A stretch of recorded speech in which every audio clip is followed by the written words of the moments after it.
Hello my student, आप लोग कैसे हैं? उम्मीद करता हूं कि आप लोग बहुत ही बढ़िया होंगे। तो आज की इस वीडियो में हम लोग 100 मार्क्स हिंदी का क्लास 12 का आज हम लोग हिंदी ऑब्जेक्टिव कंप्लीट करने वाले, ठीक है। तो आज की इस वीडियो में हम लोग 50 ऑब्जेक्टिव को कंप्लीट करेंगे, जो भी आपको एग्जाम ओरिएंटेड ऑब्जेक्टिव है, ठीक है। इंटर ऑब्जेक्टिव का जो भी इंटरमीडिएट आईएससी का जो ऑब्जेक्टिव है, आईए का जो है या आईए कम का जो हिंदी ऑब्जेक्टिव है, उसके आज हम लोग 50 ऑब्जेक्टिव को इस वीडियो में कवर करने वाले। इसलिए इस वीडियो को आप लोग जरूर कंप्लीट करके देखिएगा, ठीक है।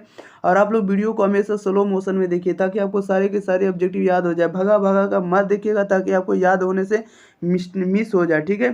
ताकि आप लोगों को दोबारा फिर पढ़ने की आवश्यकता हो जाएगा। इसलिए आप लोग जब भी देखिए तो हमेशा नॉर्मल स्पीड में देखिए, ठीक है। अगर आप लोग इस चैनल पर पहली बार आए तो वीडियो को आप लोग जरूर दोस्तों के पास शेयर कर दिए और चैनल को आप लोग जरूर सब्सक्राइब कर दिए, ठीक है। चलिए तो हम लोग स्टार्ट करते हैं। कम से कम आप लोगों को इस वीडियो में 50 ऑब्जेक्टिव जो हम देने वाले हैं, इसमें से आप लोगों को प्रत्येक आंसर 3 से 4 सेकंड के अंदर आप लोगों को आंसर कमेंट बॉक्स के अंदर आना चाहिए, ठीक है। तभी हम समझेंगे कि आप लोग सभी वीडियो को पढ़ते हैं, ठीक है। तभी तो हमें पता चलेगा कि आप लोगों को सारे के सारे ऑब्जेक्टिव याद होते जा रहे हैं। तभी तो हम आपको इतना मेहनत करके हम पढ़ा रहे हैं, ठीक है। चलिए देखिएगा question number 1। Question number 51 number में हम लोग देखते हैं। 50 नंबर पिछले वीडियो हम लोग देख चुके हैं।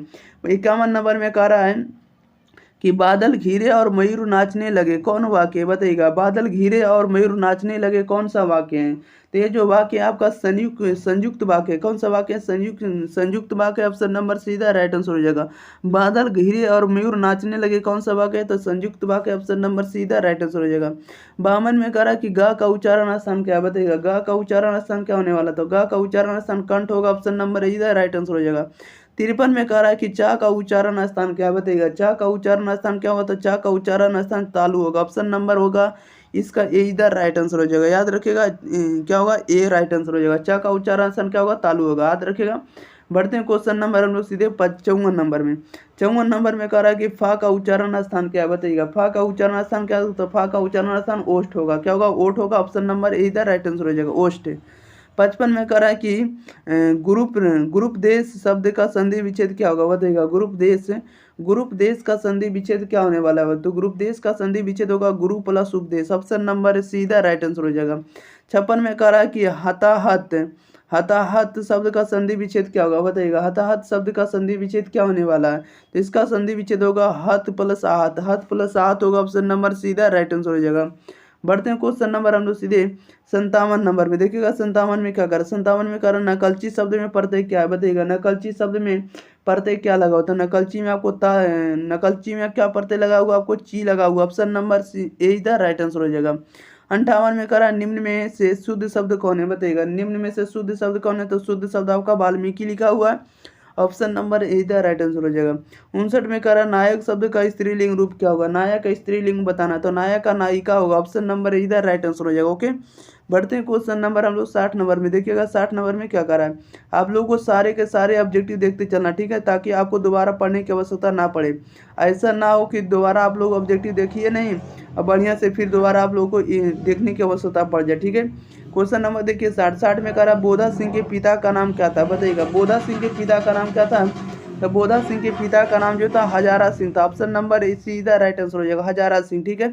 61 में कह रहा है कि एक अकालिया सिख कितने के बराबर होता है? बताइएगा। एक अकालिया सिख कितने के बराबर होता है? तो यह जो बराबर होता है आपको 1.25 लाख के बराबर होता है। Option number be the right answer हो जाएगा, 1.25 लाख के, ठीक, ठीक है, याद रखिएगा। बढ़ते हैं क्वेश्चन नंबर हम लोग सीधे 62 नंबर में। देखिएगा 62 नंबर में क्या करा। आप लोग क्वेश्चन को एकदम में मिस मत करिए, ठीक है। 62 में करा छात्र आंदोलन का नेतृत्व स्वीकार करते समय जयप्रकाश नारायण की स्थिति कैसी थी? बताइएगा। इसका राइट आंसर कमेंट बॉक्स में, ठीक है। छात्र आंदोलन का नेतृत्व स्वीकार करते समय जयप्रकाश नारायण की स्थिति कैसी थी? तो इनकी जो स्थिति थी कैसी थी? तो बुढ़ापा और बीमारी से ग्रसित थी। ओके, ऑप्शन नंबर ए इधर राइट आंसर हो जाएगा, बुढ़ापा और बीमारी थी, ठीक है। बढ़ते हैं क्वेश्चन नंबर हम लोग 63 नंबर में। देखिएगा 63 नंबर में क्या करा है। 63 में कह रहा है कि दल विहीन लोकतंत्र किसका मूल उद्देश्य है? दल विहीन लोकतंत्र किसका मूल उद्देश्य है? तो ये किसका मूल उद्देश्य है? तो मार्क्सवाद और लेनिनवाद का। ऑप्शन नंबर इधर राइट आंसर हो जाएगा। 64 में कह रहा है कि प्रिंस क्रोपो क्रोप क्रोपोट क्रोपोट क्रोपोटकिन किस विषय के विद्वान थे? बताइएगा। प्रिंस क्रोप क्रोप क्रोपोटकिन किस विषय के विद्वान थे? तो यह जो विद्वान थे ये आपको अर्थशास्त्र के थे, ठीक है, इकोनॉमिक्स के। ठीक है। 65 में कह रहा है कि कौआ पेड़ पर बैठा है, किस वाक्य का उदाहरण है? कौआ पेड़ पर बैठा है किस वाक्य का उदाहरण है? तो ये आपको अधिकरण कारक है, ऑप्शन नंबर हो जाएगा इसका ए द राइट आंसर हो जाएगा। 66 में कह रहा है हे भगवान इस गरीब की रक्षा कर, किस कारक का उदाहरण है? बताइएगा, हे भगवान इस गरीब की रक्षा कर किस कारक का उदाहरण है? तो यह जो उदाहरण है किसका? तो संबोधन का, option number be the right answer हो जाएगा। बढ़ते हैं क्वेश्चन नंबर हम लोग 67 नंबर में। देखिएगा 67 में क्या कर रहा है? 67 में कह रहा है मोहन जाता है किस काल का उदाहरण है? मोहन जाता है किस काल का उदाहरण है? यह जो आपका वर्तमान काल का उदाहरण है, ऑप्शन नंबर इधर राइट आंसर हो जाएगा। 68 में कह रहा है श्याम ने खाया किस काल का उदाहरण है? बताइएगा, श्याम ने खाया किस काल का उदाहरण है? तो यह जो आपका भूतकाल का, ऑप्शन नंबर इधर राइट आंसर हो जाएगा। 69 में करा कि सभा शब्द क्या? बताइएगा, सभा शब्द क्या होने वाला? तो सभा शब्द जो आपका स्त्रीलिंग शब्द है, ऑप्शन नंबर इधर राइट आंसर हो जाएगा। बढ़ते हैं क्वेश्चन नंबर हम लोग 70 नंबर में। देखिएगा 70 में क्या कर रहा है? 70 में कह रहा है प्रगति और समाज के लेखक का नाम क्या है? बताइएगा, प्रगति और समाज के लेखक का नाम क्या है? तो ये आपका नामवर सिंह है, ऑप्शन नंबर सी इधर राइट आंसर हो जाएगा। 71 में कह रहा है कि उदय प्रकाश की रचना का नाम क्या है? बताइएगा, उदय प्रकाश की रचना का नाम क्या था? उदय प्रकाश की रचना का नाम आपको तिरिच है, ऑप्शन नंबर सी बी इधर राइट आंसर हो जाएगा। क्या होगा? तिरिच होगा। 72 में कह रहा नामवर सिंह की आलोचनात्मक निबंध कौन है? बताइएगा, नामवर सिंह का आलोचनात्मक निबंध कौन सा होने वाला है? ये आपका प्रगति और समाज होगा, option number D the right answer हो जाएगा, प्रगति और समाज होगा। ओके, बढ़ते क्वेश्चन नंबर हम लोग 73 नंबर में। देखिएगा 73 नंबर में क्या कर रहा है? 73 में कह रहा है जयप्रकाश नारायण की रचना का नाम क्या है? जयप्रकाश नारायण की रचना का नाम क्या है? तो संपूर्ण क्रांति, ऑप्शन नंबर सीधा राइट आंसर हो जाएगा। को 74 में करा जय शंकर प्रसाद की रचना कौन है? बताइएगा, जय शंकर प्रसाद की रचना कौन है? तो तुमुल कोलाहल कला में, ऑप्शन नंबर इधर राइट आंसर हो जाएगा। ओके, जय शंकर प्रसाद की रचना कौन है? तो तुमुल कोलाहल कला में। 75 में करा चंद्रधर शर्मा गुलेरी की कितनी कहानियां हैं? बताइएगा, चंद्रधर शर्मा गुलेरी की कितनी कहानियां हैं? तो इनकी 3 कहानियां। ओके, ऑप्शन नंबर ए इधर राइट आंसर हो जाएगा। बढ़ते हैं क्वेश्चन नंबर हम लोग 76 नंबर में। देखिएगा 76 नंबर में क्या कर रहा है?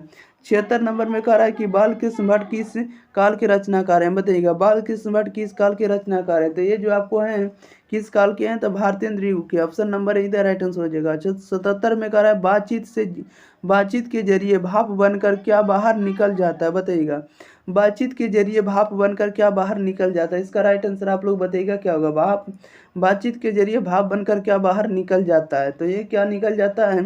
ये मवाद या धुआं निकल जाता है, ऑप्शन नंबर हो जाएगा सीधा राइट आंसर हो जाएगा। ओके, याद रखिएगा। क्वेश्चन नंबर 78 में कह रहा है कि लोकनायक किसे कहा जाता है? बताइएगा, लोकनायक किसे कहा जाता है? जयप्रकाश नारायण को, ऑप्शन नंबर ए इधर राइट आंसर हो जाएगा। लोकनायक किसे कहा जाता है? जयप्रकाश नारायण को। याद रखने वाला चीज है, याद रखिएगा।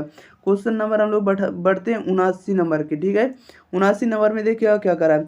79 में करा है, इसमें से देखिएगा 79 नंबर में कह रहा है कि लहना सिंह किस देश की ओर से युद्ध कर रहा था? बताइएगा, लहना सिंह किस देश की ओर युद्ध कर रहा था? तो ये जो युद्ध कर रहा था कहाँ से कर रहा था? इंग्लैंड से कर रहा था, ऑप्शन नंबर इधर राइट आंसर हो जाएगा। 80 में कह रहा है निम्न में से दलित आत्मकथा शीर्षक पाठ कौन है? बताइएगा, निम्न में से दलित आत्मकथा शीर्षक पाठ कौन है?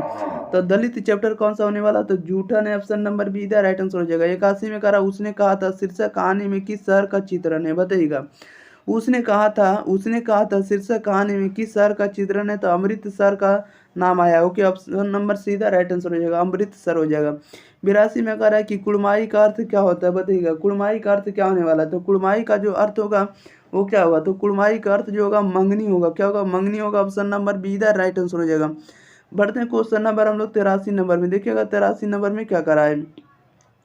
83 नंबर में जैसा कि आप लोग देख रहे हैं, कह रहा है उसने कहा था शीर्षक कहानी किस वर्ष लिखी गई? बताइएगा, उसने कहा था शीर्षक कहानी किस वर्ष लिखी गई? तो यह जो लिखी गई, कब लिखी गई? आप लोगों को जैसा कि पता होगा कि यह लिखी गई 1915 ईस्वी में, ऑप्शन नंबर बी इधर राइट आंसर हो जाएगा। 84 में कह रहा है नारी और नर एक ही द्रव की ढली 2 प्रतिमाएं हैं, किस रचनाकार की पंक्ति है? बताइएगा, नारी और नर एक ही द्रव की ढली 2 प्रतिमाएं हैं, किस रचनाकार की पंक्ति है? तो यह जो आपको रामधारी सिंह दिनकर की रचना, ऑप्शन नंबर सीधा राइट आंसर हो जाएगा। 85 में कह रहा है कि ओ सदा नीरा शीर्षक पाठ का संबंध किस विधा से है? ओ सदा नीरा शीर्षक पाठ का संबंध किस विधा से है? तो यह जो आपको निबंध एक प्रकार का, ओ सदा नीरा क्या है? तो निबंध, ऑप्शन नंबर डी इधर राइट आंसर हो जाएगा। बढ़ते हैं क्वेश्चन नंबर हम लोग सीधे 86 नंबर में। 86 में कह रहा है कि चौर चौर कैसे तालें बताइएगा, चौर कैसे ताले, इसका राइट आंसर बताइएगा क्या होगा। चौर चौर कैसे ताले हैं, तो यह आपको उथले हैं, कैसे हैं उथले, ऑप्शन नंबर इधर राइट आंसर हो जाएगा। 87 में कह रहा है कि रामपुरवा कहाँ है बताइएगा, रामपुरवा कहाँ है, तो रामपुरवा जो है भीती हरवा के पास है, ऑप्शन नंबर हो जाएगा ए इधर राइट आंसर है, भीती हरवा के पास, ठीक है।